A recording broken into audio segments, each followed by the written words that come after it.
Greetings mga migs, welcome back sa Buhay ng Salita TV. So ito yung mga bagong stocks natin. Puro rainbow po yung bago na Malaysian. Ito yung Thai natin na King Leklai, Malaysian ito na old stock.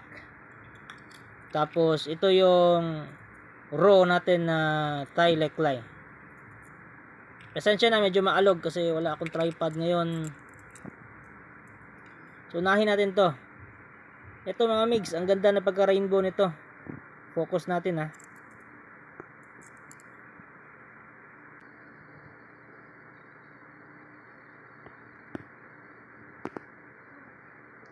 Yan po mga migs, para may mukha pa oh, kita nyo.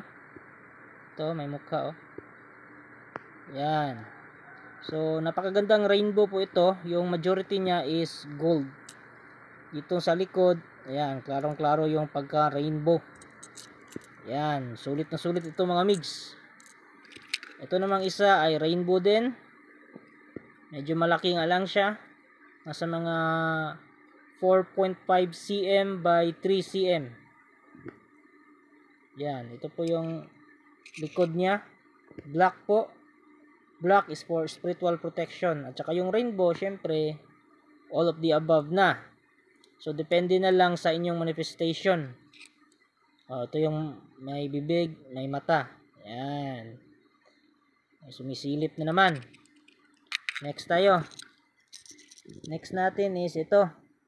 Majority niya is silver. Pero dito sa gilid, meron siyang rainbow din. Konti. Ang silver po is money magnet. Yung black po na base niya is spiritual protection. Ang sa likod naman, yan, ang ganda-gandang pagka-silver, oh. Yan. Tapos, reflective pa, ah.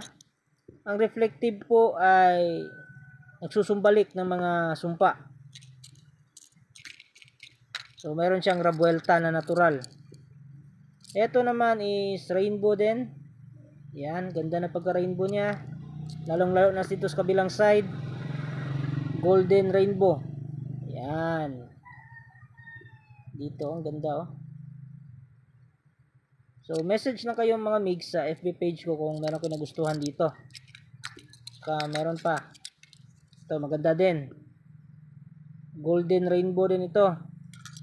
Ang likod niya, magkahalo. May black, may silver, spiritual protection, money magnet. Saka yung rainbow po, yung magandang kulay niya, pang collection. At saka, marami din itong galing kasi maraming kulay. Dapat mag-focus ka lang sa isang kulay bawat linggo o bawat buwan kung magmamanifest ka. Yan. Ang ganda din pagka-rainbow nito. Dito, focus nga natin ng malapitan. Yan. Lalong-lalo na sa kabilang side. Yan. Ganda-ganda na pagka-rainbow. Wow. Hinog na hinog. Yan oh.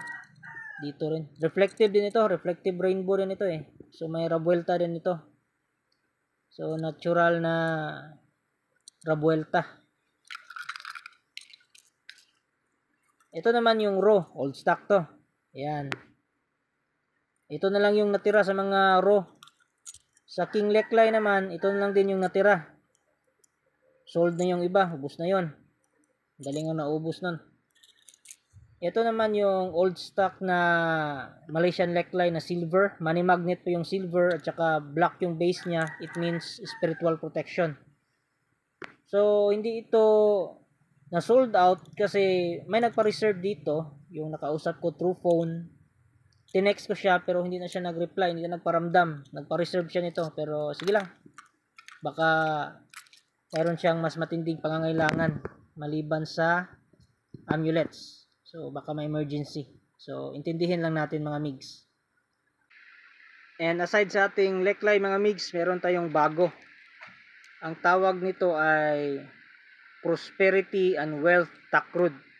So, sa loob po ng tube na ito ay meron pong mga sacred geometry na siyang isa sa nagpapagana o nag-a-attract ng energy. So, meron kayong imamantra dito para yung energy ng sacred geometry niya, yung nakasulat sa loob, ay parating may charge o parating may enerhiya para mag-emit ng positive energy.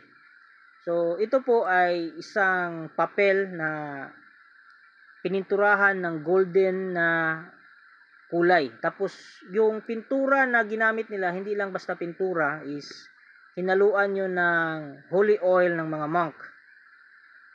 Aside from hinaluan siya ng holy oil ng mga monk, habang pinipinta siya sa papel, may inuusal silang mantra. So hindi pangalan ng Diyos, Diyosan, hindi pangalan ng mga elementals ng Pinoy occult, kundi mga high vibration words na yung power of thought ng monk na nagdadala ng swerte at positive na pangyayari sa buhay ay na-charge dito habang pinipinturahan nila. Kasi hindi lang to isang brush lang na pintura eh. Maraming balikan ito, maraming layer ito ng mga pintura. So nagmamantra sila. Tapos sa kabilang side, doon na sinulatan ng sacred geometry. At saka ang kanyang beads po na kasali is tiger eye po. Ang tiger eye po ay kilala na sa pagbibigay ng swerte at paghahakot ng kayamanan. Papakita ko sa inyo yung video yung isa sa mga may-ari ng Lamborghini. Bilyonaryo yon. Yung porseras niya is tiger eye. Taong yan mga migs ay ang may-ari ng Lamborghini na company.